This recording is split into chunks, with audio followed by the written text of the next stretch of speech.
خالد رضی اللہ عنہ کو ٹوپی مل جانے کی تو بہت خوشی ہوئی تھی، لیکن وہ رات ان کے لیے شب غم تھی۔ وہ ایک جگہ بیٹھے ہوئے تھے۔ ان کے ایک جانب پر سالار اکرمہ رضی اللہ عنہ کا سر تھا اور دوسرے جانب پر اکرمہ رضی اللہ عنہ کے نوجوان بیٹے عمرو رضی اللہ عنہ کا سر رکھا تھا۔ باپ بیٹا اس روز کی لڑائی میں اتنے زیادہ زخمی ہو گئے تھے کہ ہوش میں نہیں آ رہے تھے، جسموں سے خون نکل گیا تھا۔ زخم ایسے تھے کہ ان کی مرہم پٹی نہیں ہو سکتی تھی۔ اس روز باپ بیٹا قسم کھا کر لڑے تھے کہ مر جائیں گے، پیچھے نہیں ہٹیں گے۔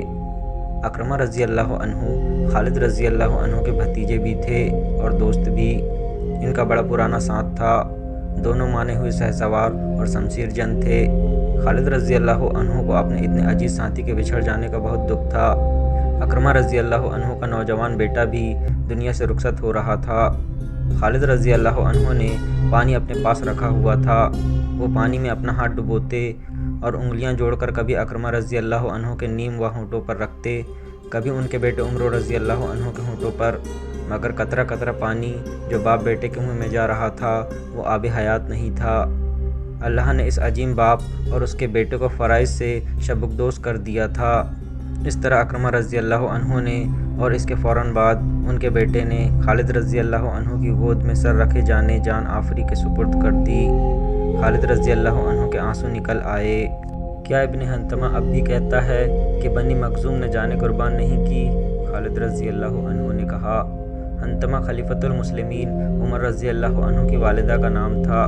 خالد رضی اللہ عنہ اور اکرمہ رضی اللہ عنہ بنی مخزوم میں سے تھے۔ خالد رضی اللہ عنہ کو غالباً وہم تھا کہ عمر رضی اللہ عنہ کہتے ہیں کہ بنی مخزوم کی اسلام کے لیے جانی قربانیاں تھوڑی ہیں۔ اکرمہ رضی اللہ عنہ اور ان کے بیٹے کی شہادت معمولی قربانی نہیں تھی۔ وہ رات آہستہ آہستہ گزر رہی تھی، جیسے لمحے لمحے ڈر ڈر کر کانپ کانپ کر گزر رہے ہوں۔ زخمیوں کے کراہنے کی آواز سنائی دے رہی تھی۔ کئی شہیدوں کی بیویاں وہیں تھیں، لیکن کسی عورت کے رونے کی آواز نہیں آتی تھی۔ فضا خون کی بو سے بوجھل تھی۔ دن کو اڑی ہوئی گرد زمین پر واپس آ رہی تھی۔ شہیدوں کا جنازہ پڑھ کر انہیں دفن کیا جا رہا تھا۔ ابو عبیدہ رضی اللہ عنہ نے یہ انتظام کر رکھا تھا کہ رات کو کسی ایک سالار کو مقرر کرتے کہ وہ تمام خیمہ گاہ کے ارد گرد گھوم پھر کر پہرے داروں کو دیکھے، پھر ان مجاہدین کو جا کر دیکھے جنہیں دشمن کی خیمہ گاہ پر نظر رکھنے کے لیے آگے بھیجا جاتا تھا۔ اس رات ابو عبیدہ رضی اللہ عنہ نے اس خیال سے کسی سالار کو اس کام کے لیے نہ کہا کہ سب دن بھر کے تھکے ہوئے ہیں۔ وہ خود اس کام کے لیے چل پڑے، لیکن وہ جدھر بھی گئے انہیں کوئی نہ کوئی سالار گشت پر نظر آیا۔ سالار زبیر رضی اللہ عنہ تو اپنی بیوی کو ساتھ لے کر گشت پر نکلے ہوئے تھے۔ دونوں گھوڑوں پر سوار تھے۔ ان کی بیوی بھی دن کو لڑی تھی۔ یہ رات بھی گزر گئی۔ جنگ یرموک کی 5ویں صبح طلوع ہوئی۔ خالد رضی اللہ عنہ نے فجر کی نماز سے فارغ ہوتے ہی سالاروں کو بلایا تھا۔ میرے رفیقو، خالد رضی اللہ عنہ نے کہا، آج کا دن کل سے زیادہ خطرناک ہوگا۔ اپنی تعداد دیکھ لو، ہم تھوڑے رہ گئے ہیں اور جو رہ گئے ہیں ان کی حالت بھی تمہارے سامنے ہے۔ آج زخمی بھی لڑیں گے۔ دشمن کا بھی بہت نقصان ہو چکا ہے، لیکن ان کی تعداد اتنی زیادہ ہے کہ وہ اتنے زیادہ نقصان کو برداشت کر سکتا ہے۔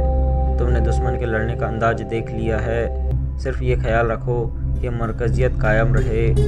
اب ہم زندگی اور موت کی جنگ لڑ رہے ہیں۔ خالد رضی اللہ عنہ نے سالاروں کو کچھ ہدایت دی اور رخصت کر دیا۔ معان بعد مسلمان دستے اپنی پوزیشن پر چلے گئے۔ ان کی کیفیت یہ تھی کہ ہر دستے کے جسمانی لحاظ سے جتنے بالکل ٹھیک افراد تھے اتنے ہی زخمی بھی تھے۔ زخمیوں میں زیادہ تر ایسے تھے جو کسی حد تک لڑنے کے قابل تھے، لیکن ایسے بھی تھے جو لڑنے کے قابل نہیں تھے، مگر وہ اپنے ساتھیوں کا ساتھ نہیں چھوڑنا چاہتے تھے۔ عورتیں آج بھی لڑنے کے لیے تیار تھیں۔ مسلمانوں کی یہ دنگ رنگو کیفیت دشمن سے چھپی ہوئی نہیں تھی۔ اس نے اس سے پورا فائدہ اٹھانا تھا۔ مسلمان سالار رومیوں کے محاذ کی طرف دیکھ رہے تھے۔ انہیں توقع تھی کہ آج رومی زیادہ نفری کے دستوں سے حملہ شروع کر دیں گے۔ مسلمان سالاروں کو یہ خطرہ بھی نظر آ رہا تھا کہ رومی اپنے سارے لشکر سے حملہ کر دیں گے۔ صبح سفید ہو چکی تھی، لیکن رومی آگے نہ آئے۔ پھر سورج نکل آیا، رومی آگے نہ آئے۔ رومیوں کا یہ سکوت خطرناک لگتا تھا۔ یہ طوفان سے پہلے کی خاموشی معلوم ہوتی تھی۔ خالد رضی اللہ عنہ کو خیال گزرا کہ رومی مسلمانوں کو حملے میں پہل کرنے کا موقع دے رہے ہیں۔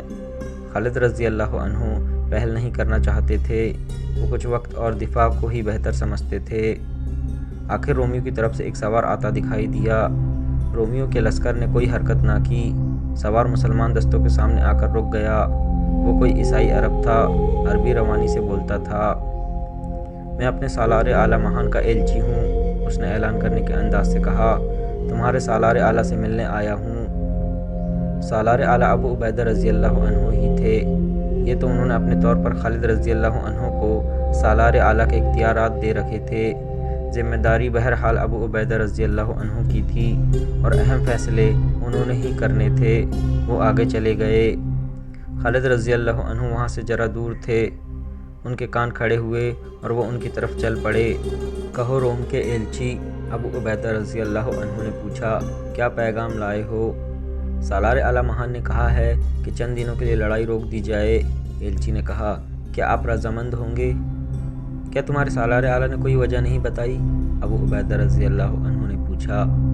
یہ عارضی صلح ہوگی، ایلچی نے کہا۔ اس دوران یہ فیصلہ ہوگا کہ مستقل صلح کے لیے بات چیت ہوگی یا نہیں۔ ہم عارضی صلح پر رضامند ہو جائیں گے، ابو عبیدہ رضی اللہ عنہ نے کہا، لیکن بات چیت کا فیصلہ کون کرے گا؟ کیا آپ لڑائی روکنے پر راضی ہیں؟ ایلچی نے پوچھا۔ ہاں، ابو عبیدہ رضی اللہ عنہ نے کہا، لیکن نہیں، ایک گرجدار آواز سنائی دی۔ دونوں نے دیکھا یہ خالد رضی اللہ عنہ کی آواز تھی۔ انہوں نے ابو عبیدہ رضی اللہ عنہ کی صرف ہاں سنی تھی۔ ابو سلیمان، ابو عبیدہ رضی اللہ عنہ نے کہا، ان کے سالار نے عارضی صلح کے لیے کہا ہے۔ امین الامت خالد رضی اللہ عنہ نے ابو عبیدہ رضی اللہ عنہ کے کان میں کہا، یہ حملے کی تیاری کے لیے مہلت چاہتے ہیں۔ ان کا اتنا نقصان ہو چکا ہے کہ فوری طور پر حملہ نہیں کرنا چاہتے۔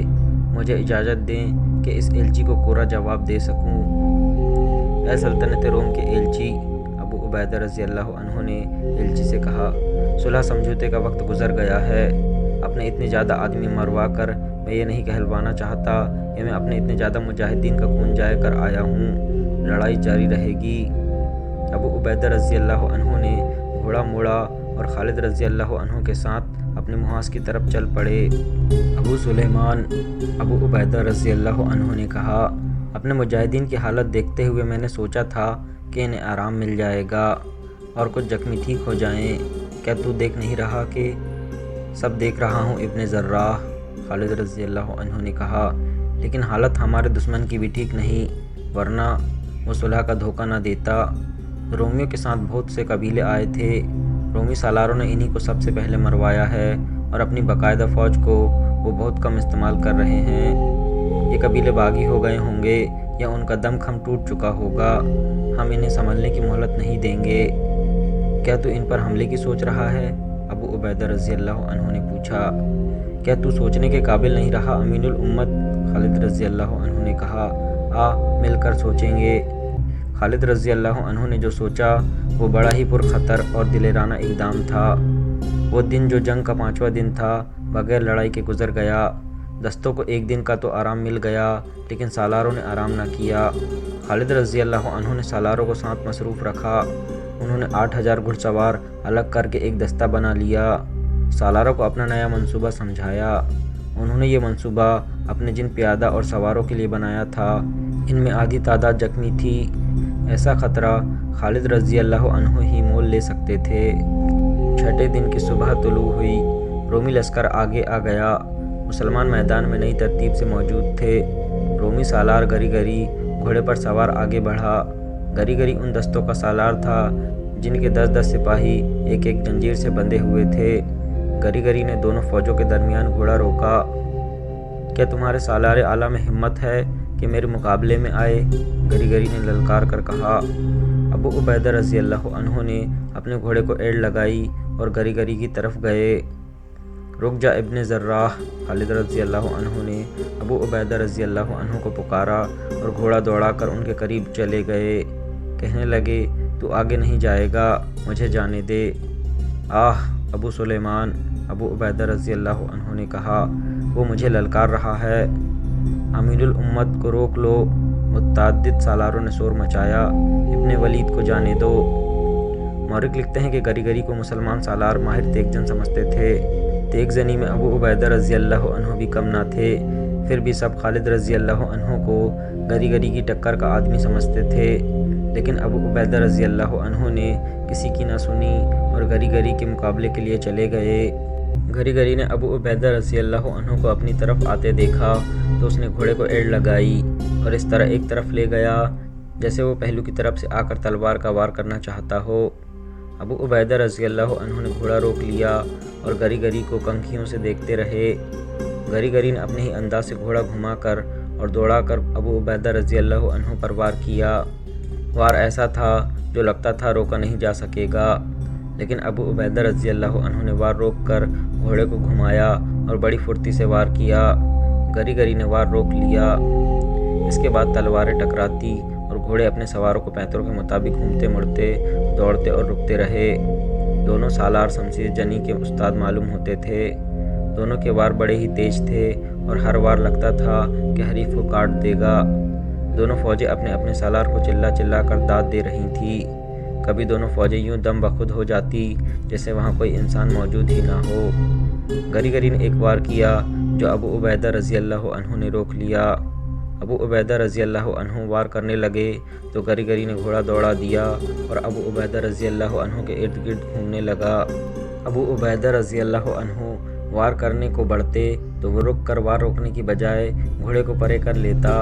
ابو عبیدہ رضی اللہ عنہ نے اس پر وار کرنے کی بہت کوشش کی، لیکن وہ وار سے بھاگ رہا تھا۔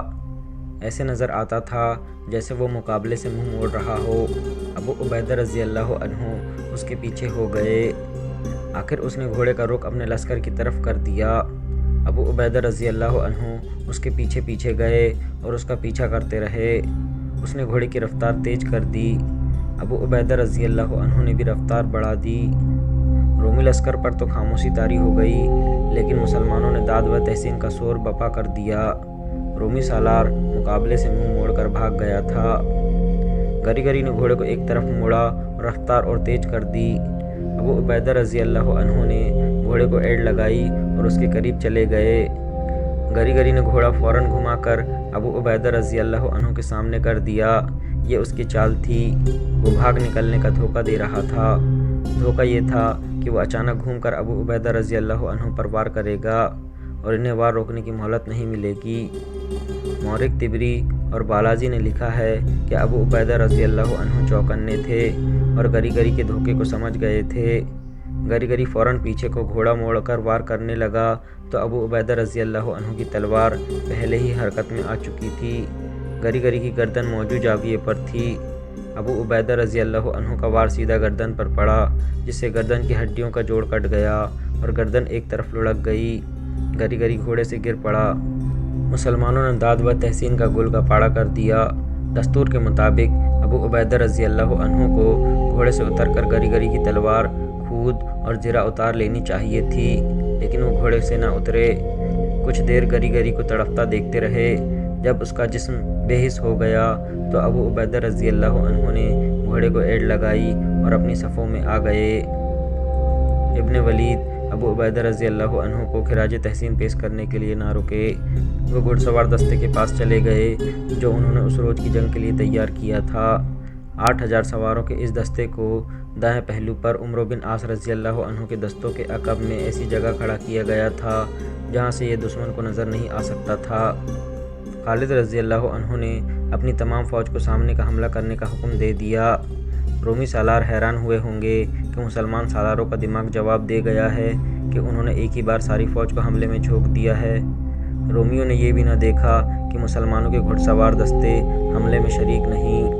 رومیوں کو یہ سب کچھ دیکھنے کی فرصت ہی نہیں ملی تھی، کیونکہ خالد رضی اللہ عنہ کے حکم کے مطابق بہت تیز حملہ کیا جا رہا تھا۔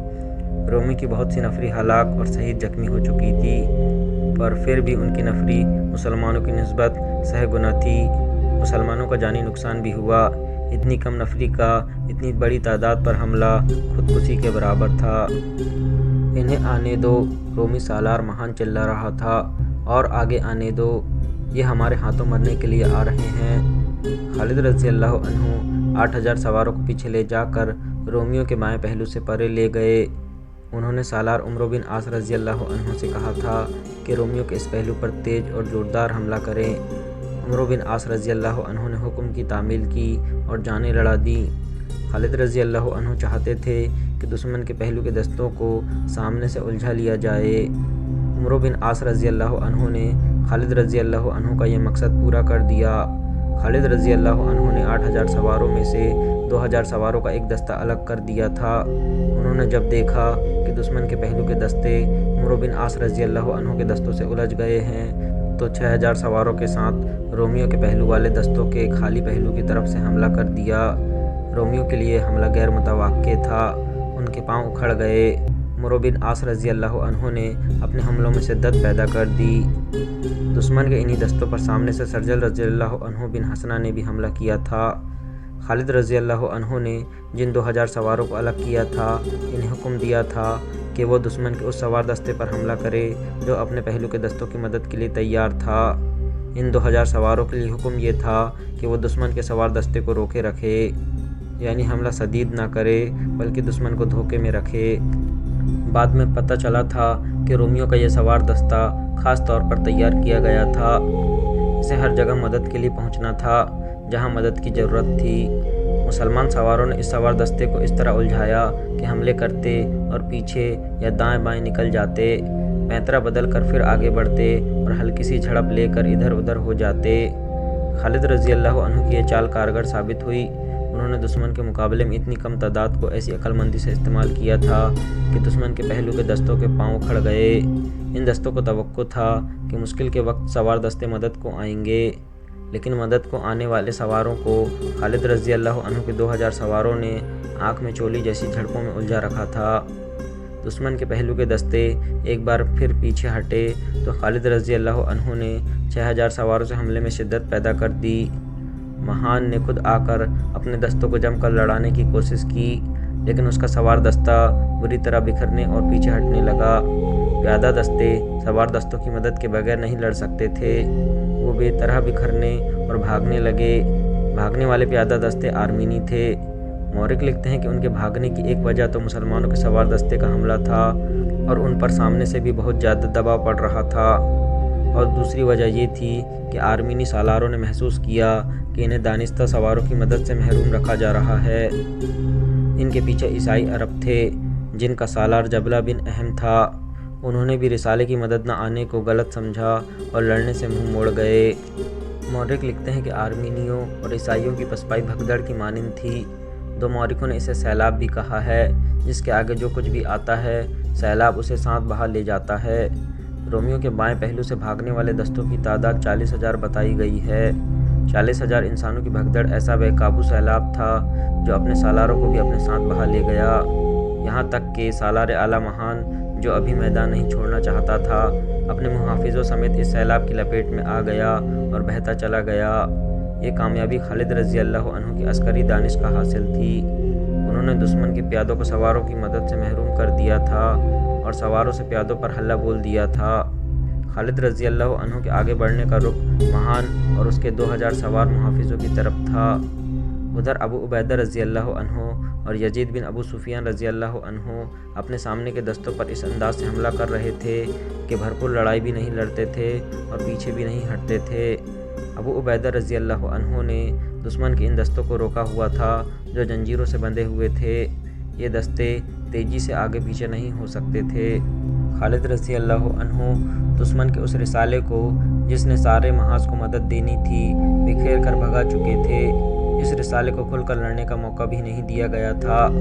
خالد رضی اللہ عنہ اب اپنے رسالے سوار دستے کے ساتھ رومیوں کے عقب میں چلے گئے تھے۔ انہوں نے عقب سے حملہ کر دیا۔ یہ رومی فوج کا دوسرا حصہ تھا۔